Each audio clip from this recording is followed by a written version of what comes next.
Welcome to Something to Talk About from the Bainbridge Island Senior and Community Center. We're going to look at some pictures from the Grand Forest.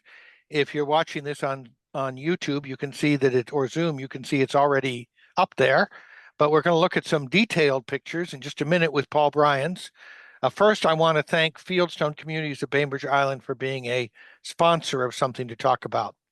Fieldstone offers independent living and assisted living, as well as memory care up on Rolling Bay. And they'd love to give you a tour of their facility. They'd even treat you to lunch or dinner. Call 206-594-1010 or check out their website at fieldstonecommunities.com.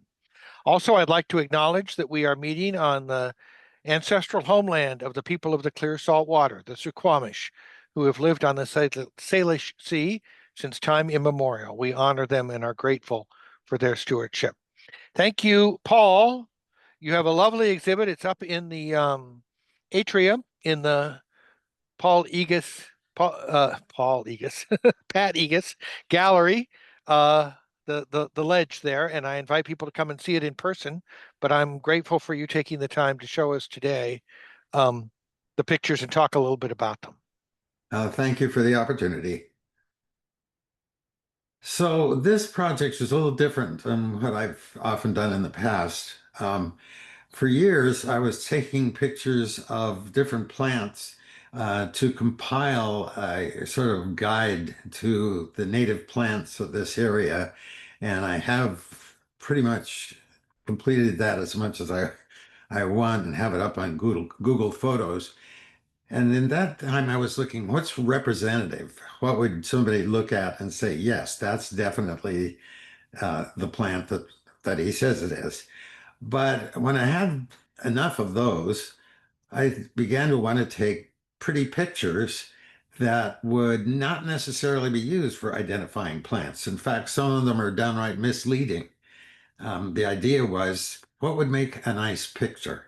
So I was looking, sort of framing in my mind as I walked along, looking at what I wanted to capture. And it's been a lot of fun, and I've done it several places, but I particularly enjoyed this spring looking at the smaller plants in the Grand Forest. When people think of the Grand Forest, of course, they think of the big trees, and that's hard to photograph. You can see the bottom of the trunks. You can't see much of the top. You can't really capture the forest very easily as a forest, but the forest floor is another matter. So I walked along the trail and looking for individual plants that were grouped in such a way that I thought they might make a nice picture.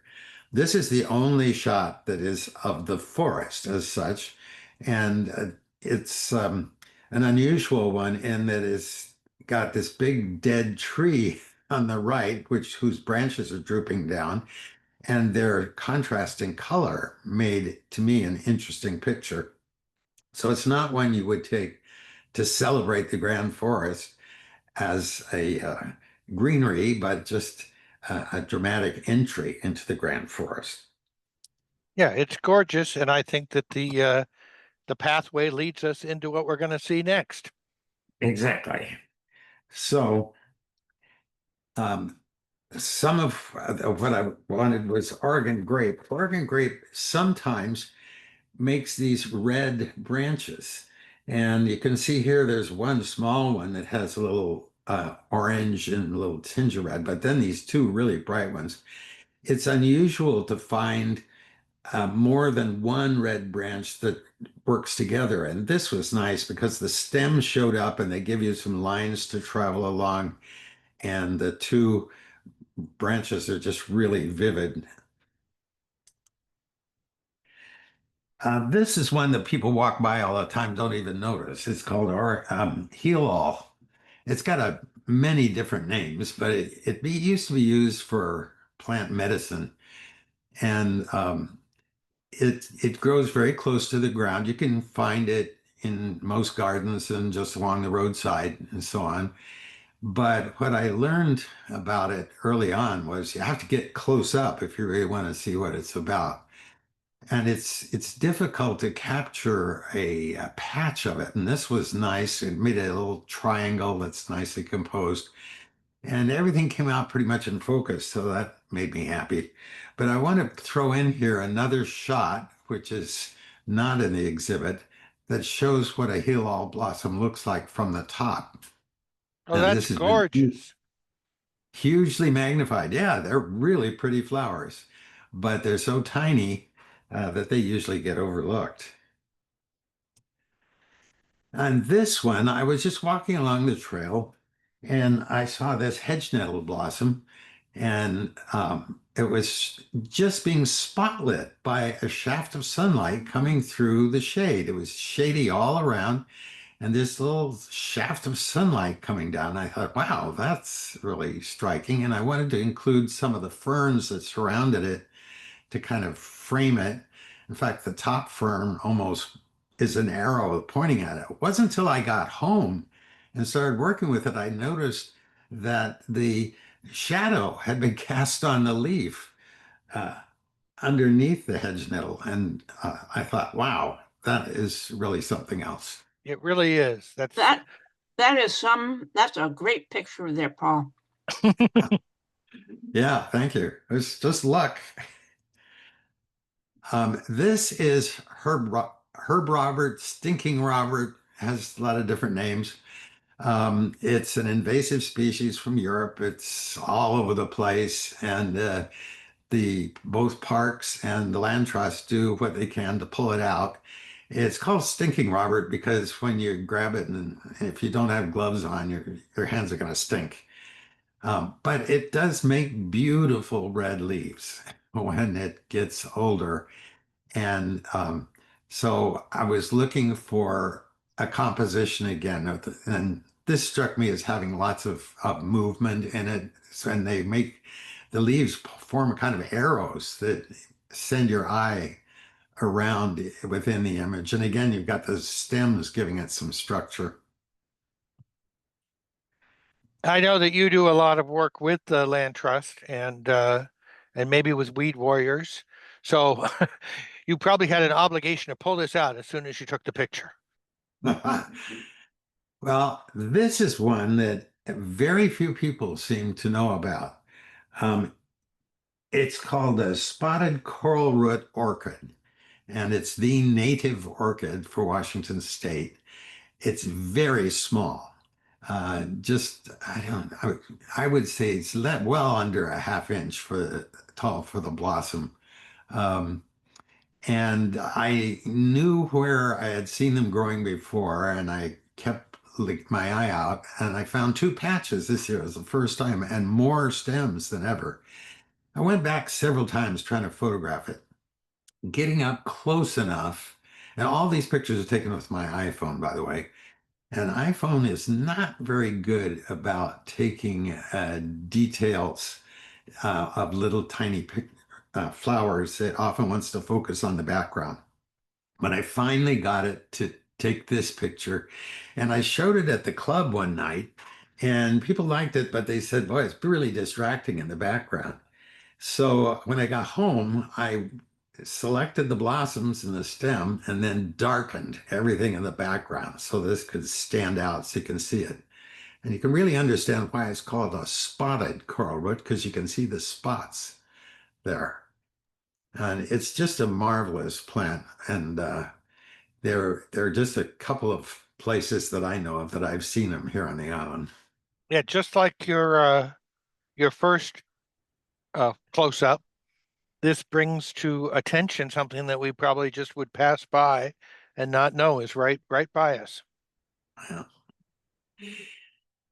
The white here are foam flowers, and you can guess why they're called that. One of the things I like about foam flowers, they bloom in late summer, but they keep the blossoms, or at least the probably technically not the blossoms, but the white outside part stays on them. Oh, I've got one out in front of the house where the little white things are still there. So when all the other wildflowers are gone, you can find them. And of course, um, I've got a bunch of herb Robert in here too, um, and some blackberry leaves. So both of those are invasive, and you wouldn't want to brag about them for use, but they make a really nice background here. So I thought this was very festive. Looks sort of like, I don't know, confetti or something. This yellow blossom, there's several that look sort of like this, but this one is called wall lettuce. I'm not quite sure why. I haven't seen it on a wall, but it's also very difficult to photograph with the phone to get sharp because the phone wants to make the ferns um, what it wants to focus on. But here you can see the top blossoms anyway. It came out pretty clear. I don't know how many pictures I've taken of this plant, and it's the only one I'm happy about. But I like the way that it arches up, and it's almost like a follow the dots kind of maze. And then another of my favorite flowers is the star flowers. They don't bloom for very long, um, and they can be um, colored more or less strongly. I chose some that are really blue here and white. Very, and from a distance they look white. They are again very tiny flowers. These grow quite close to the ground. And they, like I said, they blossom for maybe a week, 2 weeks at most, and they're worth looking for though in mid to late spring. Beautiful. And I like the interplay of the different plants there, the different leaves. It makes for a nice it makes for a nice what layering or patterning. Yeah, and again they make a line, so you've got almost a backwards L shape uh, made by the flowers. Well, I've got zillions of trillium pictures. Of course, everybody takes pictures of trilliums, and there's still signs up in the Grand Forest saying, "Please don't pick the trilliums." Um, they're interesting for a lot of reasons, but one of the things happens is as they mature, some, but not all of them, turn pink and sometimes into a deep purple. And this one I liked because it has such strong structure, and you can see the pollen, and the leaves are really strong and pushing out at you, and so it's really almost 3D in its effect. And vanilla leaf, um, what I've read is it had its name because the dried leaves were supposed to smell like vanilla and were used to deodorize rotting corpses when people were sitting around somebody had died. Okay. Um, but they have a very interesting way to blossom. The leaves come up, and then these separate shoots with the blossoms on them come up among the leaves, and you'll see they are not attached to the leaf. They have separate stems. So there's just a short period where you see the blossoms, and they were really blossoming like crazy this year. And I liked again the sort of march upward at an angle of these with the leaves around, making a really strong basis for it.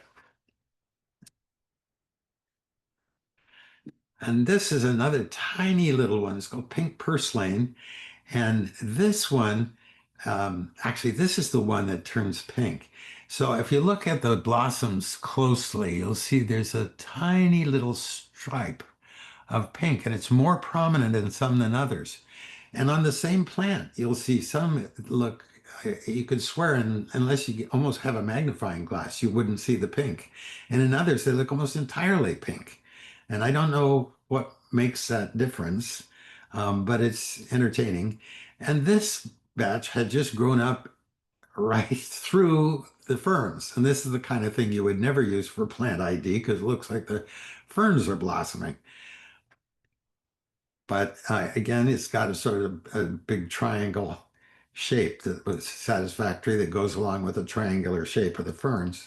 Right. You have to look closely to see the leaves that are associated with it. Right. This is one I actually showed before in an earlier exhibit, but I couldn't resist showing it again. yeah, when I saw it, it made me laugh, and I thought, oh, there is a fern wearing a shawl. Uh, and this moss had just fallen down on this one fern frond.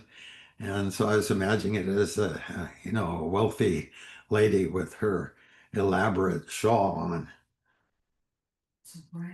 Yeah, that's a great picture. And this is the last one.